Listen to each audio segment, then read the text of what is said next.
ప్రతి సినిమాకి ఇంతే కష్టపడి పనిచేస్తాం. ఒకసారి రిజల్ట్స్ వస్తాయి, ఒకసారి రిజల్ట్స్ రావు. నాకు సంబంధించినంతవరకు నేను ఎప్పుడు యాక్సిడెంటల్ యాక్టర్నే చెప్తాను. ఇప్పుడు నాకు ఎప్పుడు సుజీత్ నేను ఎంత అర్థం చేసుకున్నాను, సుజీత్ని నా సుజీత్లో నేను కనిపిస్తాను. నాకు సుజీత్ నాకు ఇప్పుడు దాకా అంటే ఒక ఇంట్రెస్టింగ్ జర్నీ. నాకు ఇది ఒక ఇంట్రెస్టింగ్ జర్నీ. సుజీత్ కథ నాకు ఇప్పుడు దాకా చెప్పలేదు. మీకు సీక్రెట్ చెప్పాను, ఇప్పుడు దాకా నాకు చెప్పలే, ఎవరికి చెప్పలేదు కదా. ఈ ప్రాజెక్ట్ నా దగ్గరికి ఎలా వచ్చిందంటే, ఏదో మేము త్రివిక్రమ్ గారిని మాట్లాడుకుంటాం అంటే just about upcoming directors, young directors మాట్లాడుకుంటే సుజిత్ గారి ప్రస్తావన వచ్చింది. He has the capability, great capability అని ఆయన చెప్పారు. He being a director, he being a great writer. నాకు చాలా వండర్ అనిపించింది. సో అట్లాగా ప్రాజెక్టు స్టార్ట్ అయ్యి ఏదో చేయడానికి అంటే ఏదో ఒక మాటతో వచ్చి తను స్టార్ట్ చేశాడు.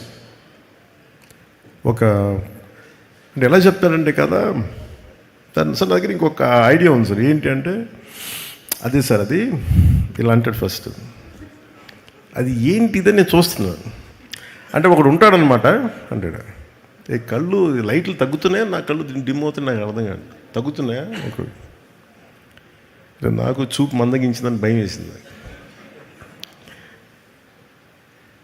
ఒక అంటే ఇప్పుడు ఉదాహరణకి సార్ ఒక బ్యాక్ స్టోరీ సార్ అంటాడు. ఆహా అన్న, నాకు 5 నిమిషాల్లో నాకు నాకేం చెప్పాడు, విజువల్ ఫ్లో చూపించాడు, ఒక విజువల్ బుక్ చూపించాడు. ఇట్లా ఉండొచ్చు సార్ పాసిబ్లీ, ఇది థాట్ అని. అందులో ఏంటో ఒక సమురాయ్ కత్తి ఉంది, ఒక జపనీస్ డ్రెస్ ఉంది, ఒక గ్యాంగ్స్టర్లు పట్టుకున్న తుపాకులు ఉన్నాయి. పోనీ దాంట్లో డైలాగ్స్ కూడా ఏం లేవు, ఓన్లీ విజువల్ ఉంది. నేను చూశాను. సరే నాకు అర్థం అవుతుందంటే నేను ఇంకొక 5 days తర్వాత వస్తాను సార్, మొత్తం ఐడియా పట్టుకొచ్చాను. కొన్ని 5 days తర్వాత పట్టుకొచ్చి కంప్లీట్ ఐడియా చెప్పాను, చెప్పలేదు నాకు. అదే ఇంకొంచెం ఎక్స్టెన్షన్ చేసి చెప్పాను. నాకు అంటే ఆ థాట్ చూసి నేను ఆ రోజు బుక్ అలా ఏదో ఫ్లో పెడితే నా కొడుకు వకీరా ఆ బుక్ చూసి క్వైట్ ఇంట్రెస్టింగ్గా, చాలా ఫ్యాసినేటింగ్గా ఫీల్ అవుతున్నాడు. తెగ చూస్తున్నాడు, ఇది చాలా బాగుంది, ఇదేదో ఇంట్రెస్టింగ్ ఉందనేది కాన్స్టెంట్గా అడిగింది. అప్పటికి రాశాడు ఓజీ, ది కాలింగ్ ఓజీ అని. నాకు అర్థం కదా. సో నాకు ఇది, he is the director for gen z, Sujeeth.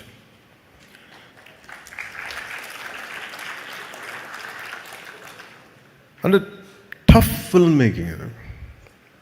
అంటే ఒకళ్ళకి మన మనసులో ఉన్న ఐడియాని, అంటే ఒక రచయిత కానీ దర్శకుడు కానీ ఇద్దరు ఒకటైతే ఏం ఆలోచిస్తారంటే, ఈ క్యారెక్టర్లో ఉంటే బాగుంటుంది, దానికి రీ రికార్డింగ్ ఉంటుంది, భావం అతని మనసులోనే తెలుస్తుంది, ఎవరికి తెలియదు. అది ఆ షార్ట్ ఇలా పెడతాడు, అది చెప్పలేము అది అప్పటికి. సో నాకు ఇవన్నీ చూసి నాకు ఏమనిపించిందంటే, నా ఫార్మేటివ్ ఇయర్స్ నాకు గుర్తొచ్చినాయి, చాలా ఫార్మేటివ్ ఇయర్స్ గుర్తొచ్చినాయి. నా 2021లో ఉన్నప్పుడు నా విజువల్, నా మైండ్ అసలు ఎక్స్ప్లోడింగ్ ఉండేది విజువల్స్ తోటి. ఇప్పుడు ఎవరితోనో మాట్లాడతామంటే, నువ్వే కొత్త, నీ ఐడియాలు కొత్త, నువ్వేం పని చేస్తావు అనేవాళ్ళు మా ఇంట్లో. ఓ పని చేయి, నువ్వే యాక్ట్ చేసుకుని నువ్వే చేసుకో, ఇప్పుడు భవిష్యత్తులో చూద్దాం ఇప్పుడు. సో అలాగా నా కెరీర్ అలా స్టార్ట్ అయ్యి నేను షార్ట్ ఫిల్మ్స్ తీసేవాడిని. ఈ న్యూయార్క్లో ఒక ఫిల్మ్ అప్రిసియేషన్ కోర్స్కి వెళ్ళడానికి, ఒక 3 month కోర్స్కి వెళ్ళడానికి ఒక షార్ట్ ఫిల్మ్ చేయమంటే అలా చిన్న షార్ట్ ఫిల్మ్ చేశాను. సో అలా నాకు ఈ చిన్న షార్ట్ ఫిల్మ్ ఫెస్టివల్స్కి వెళ్ళడానికి ఇవన్నీ నాకు అలవాటు అయిపోయి, సో అది నాకు కనిపించాడు. సుజిత్ అప్పటికి ప్రభాస్ గారితో సినిమా తీశాడు, ఇవన్నీ తెలిసినప్పటికీ కూడా నాకు తనలో ఉన్న ఎంతూజియాజం ఎలా అనిపించింది అంటే, చాలా క్వైట్ కంటీజియస్. అబ్బాయి ఏదో చెప్తున్నాడు కానీ భావం పూర్తిగా చెప్పలేకపోతున్నాడు, కానీ లోపల ఎంత ఉంది, అది it's like a volcano which is ready to explode.